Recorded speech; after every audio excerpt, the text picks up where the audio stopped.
This week's Michigan Lottery Excellence in Education winner is Rothe from Marshall Greene Middle School. Congratulations. Thank you so much. I have a letter from your nominator. I'd like to read a portion of it.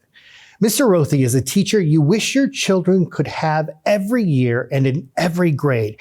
He isn't there to just teach our children. He's there to create a bond with them. Kids are struggling at home, and he's there to support and figure it out.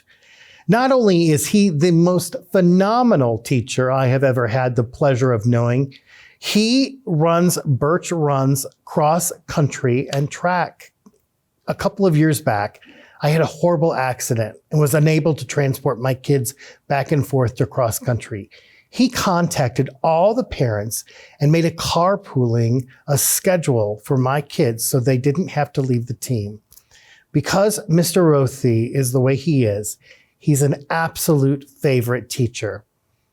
He will make it happen for the kids. He's an incredible person deserving of this award. Wow. As I read that, what went through your mind?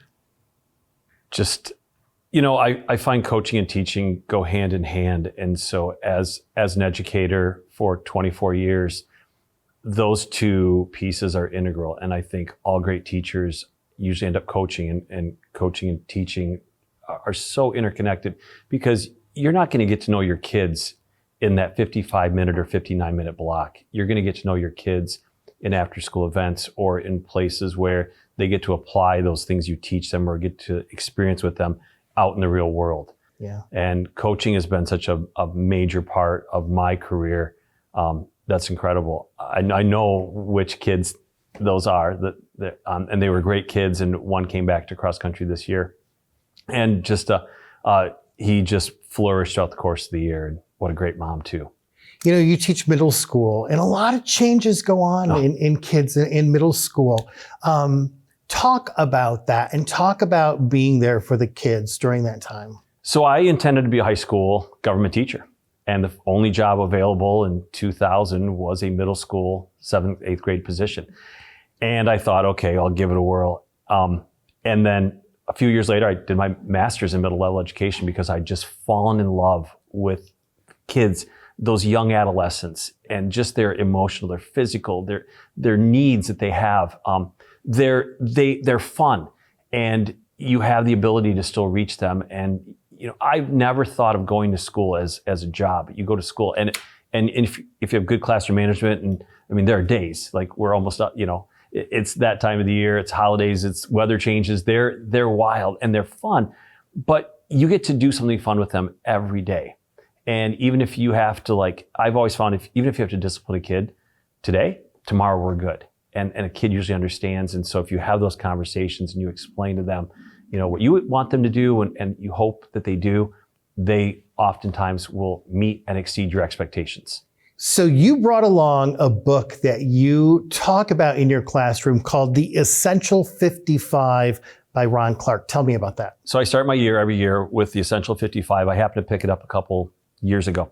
And I've read this to my kids for, I want to say, almost 20 years. And I start every class period with a rule of the day. And it's just life's lessons. It's like a handbook for life's lessons. That's kind of what Ron Clark says. And I find that all I have to say to a kid is, what would Mr. Clark say? Or is this what you would do? How would you react to this? How would you respond to this behavior? And kids just know. And so after 11 weeks, you have your kids, your classroom with procedure should be running like a well-oiled machine. And the kids, if I forget to do it or I forget to read it, the kids are like, Mr. Rothe, don't forget about, we have to read rule of the day. You can't skip it, because the kids just love the book, and they love the short stories that go along with his teaching and things that we need to do to get, to where we need to be as a classroom. You've been in education for 24 plus years. 24 years. So obviously you've seen kids go on, and you might even have, kids that you I do. taught.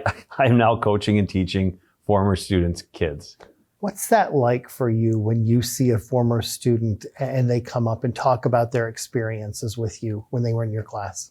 Well, I was a lot more wild back, and when I was a kid. Like every new teacher, you go through that the kids, you go through a growth period, and eventually you settle into what is your teaching style, what is your teaching style feel like and look like?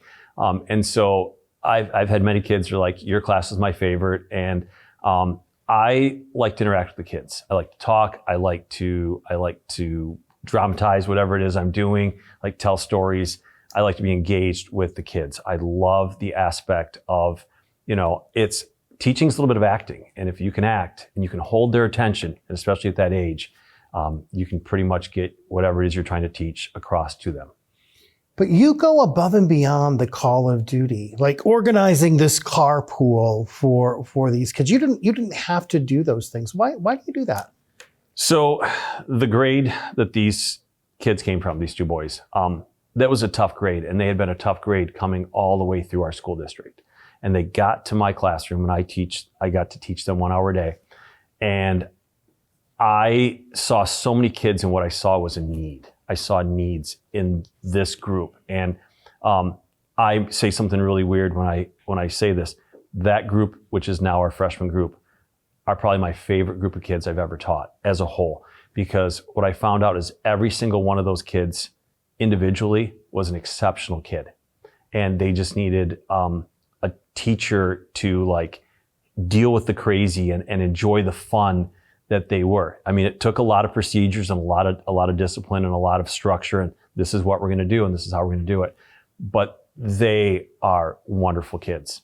And the one kid came back this year and he ran for a couple of days and he was like, I think I'm going to go do a different sport. I'm like, no, you're going to stay. By the end of the year, just the smiles on his face because he was racing and he was improving, with every race throughout the course of the season. It was amazing to watch. It sounds like teaching isn't just a job for you. It's you. No, I love it. I had excellent teachers growing up. I struggled in school as a kid when I started. And then I grew up in this small town called Bad Axe out in the Thumb. And I had just phenomenal teachers that kept pushing me and wouldn't let me slide when I wanted to just do the bare minimum. And then my coaches were also my teachers, or in drama or forensics or cross country and track.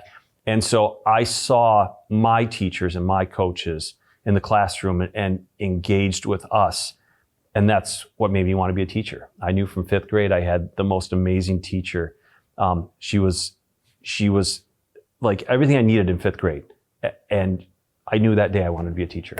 Well, hopefully you're passing that on. I know you are to other students. Trying. Yeah. Well, thank you and congratulations. Thank you so much. I appreciate for what you do. Thank you so much. Roger from Marshall Greene Middle School receives a $2,000 check from Jake Harris with the Michigan Lottery. Excellence in Education Awards sponsored by the Michigan Lottery, providing more than $29 billion to public education since 1972.